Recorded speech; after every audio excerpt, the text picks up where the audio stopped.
DPR office అన్న వెనక్కి నీ పడతలో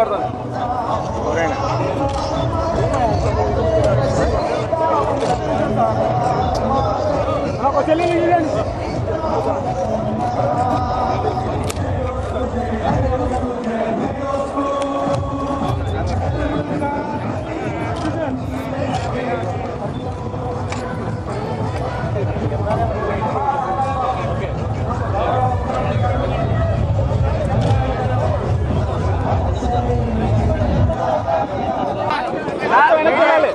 మీడియా ఇక్కడ ఉండేది సార్, మీడియా ఇక్కడ ఉండేది, మీడియా ఇక్కడ ఉండేది సార్. బాగా సార్ కలెక్టర్ సార్, కలెక్టర్ వెనక్కి వెళ్ళాలి సార్.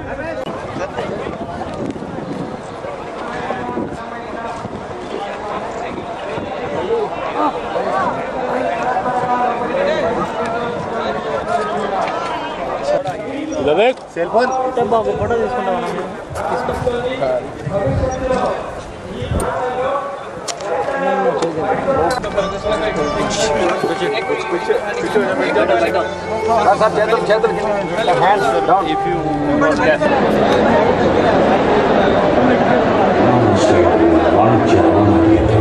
విశాలమైన సముద్ర తీరాలు సాంకేతికంగా నిర్మింపబడిన ఓడని ఆంధ్రప్రదేశ్. చంద్రుడు రాత్రి మాత్రమే వెన్నెల కురిపిస్తాడు.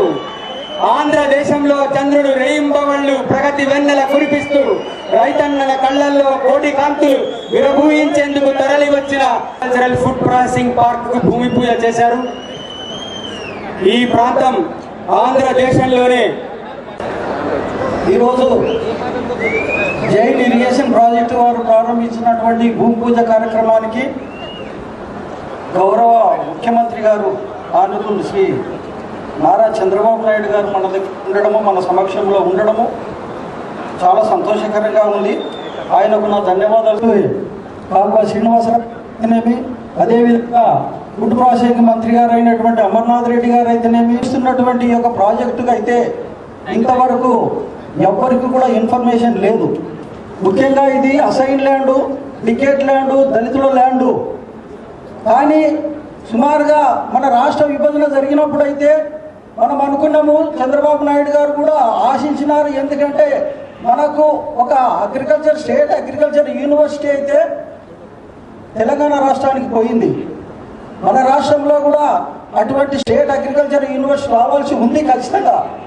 అటువంటి స్థలానికి బాగా ఈ యొక్క అటువంటి కేటాయింపు చేయాలంటే ఈ యొక్క national seed corporation of land ఏదైతే ఉందో ఇక్కడ ఈ బంధంగా దీన్ని డెవలప్ చేస్తున్నారో అదంతా తెలియజేయాలని నేను కోరుకుంటున్నా. కలెక్టర్ గారు కూడా వస్తున్నారు, కలెక్టర్ గారిని కూడా అడుగుతున్నా, సార్ మీరు కూడా శ్రద్ధ తీసుకోండి సార్.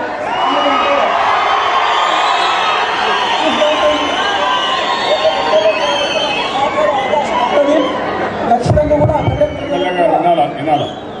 నువ్వు ఇది అసెంబ్లీగా ఇప్పుడు ఒకటండి, మీరందరూ మనకు ఎమ్మెల్యే గారు ఏదైతే చెప్తున్నారో అవన్నీ మీరు ఇంటే మీరు రాబోయేది చరిత్రలో ఇదే మాదిరిగా పాతలోనే ఉంటాం. ఇలాంటి ఫ్యూడల్స్ మెంటాలిటీసే ఉంటాయి. మనం పూర్తిగా నష్టపోతాం. నేను ఎక్స్ప్లెయిన్ చేస్తాను దీనివల్ల ఏ లాభం. నాకేంటి జైలు నా బంధువేం కాదు, కానీ ఇలాంటి ఎమ్మెల్యేలు ఉంటే ప్రాంతమే అభివృద్ధి కాదు. ఆ విషయం మనం గుర్తుపెట్టుకోవాల్సిన అవసరం ఉంది.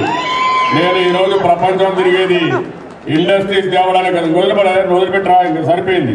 నీకు మర్యాద మైక్ ఇస్తే ఉపయోగించుకోవాలి, కానీ దుర్వినియోగం చేయడం శుభ సందర్భాలు మంచిది కాదు. మీరు రండి, ఎవరికి ఇష్టం లేదు మీకు మహానాలని.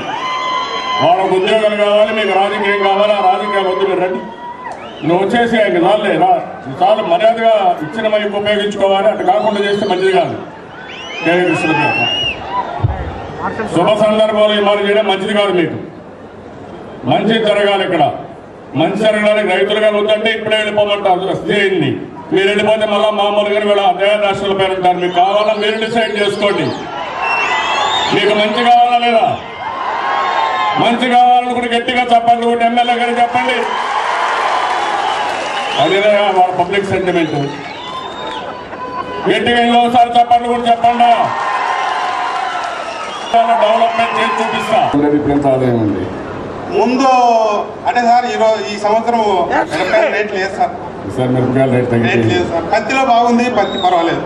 దాని లాభం అంతా దీంట్లో కూడా చేసింది. పూర్తయింది. అప్పటికి నేను 500 రూపాయలు క్వింటాల్కి ఇచ్చాను, సబ్సిడీ ఇచ్చాను. ఇచ్చినారు సార్. 20 అది వచ్చి మేలు సార్ మాకు. అది వచ్చి ఇంకా ఇబ్బంది పడిపోయాడు. అవునవును సార్. ఓకే సార్ మా పరిస్థితి. నీ పేరు? నా పేరు Bheemaiah sir. Bheemaiah, thank you. Bheemaiah చెప్పింది మీరు విన్నారు. ఇది ఒక కేస్ స్టడీ మీ అందరికీ. 9 ఎకరాల రైతు, మనకందరికి జీవనాడి పోలవరం. గోదావరిలో ఇప్పుడే నీళ్లు వచ్చాయి, ఇంకా శ్రీశైలం నీళ్లు రాలా. శ్రీశైలం నీళ్లు రావాలంటే నేరుగా ముందు ఆల్మట్టికి రావాలా, నారాయణపూర్కి రావాలా, జూరాలకు రావాలా, తర్వాత శ్రీశైలం రావాలా. బాగా నేను 55 టీఎంసీలు తీసుకొచ్చాం.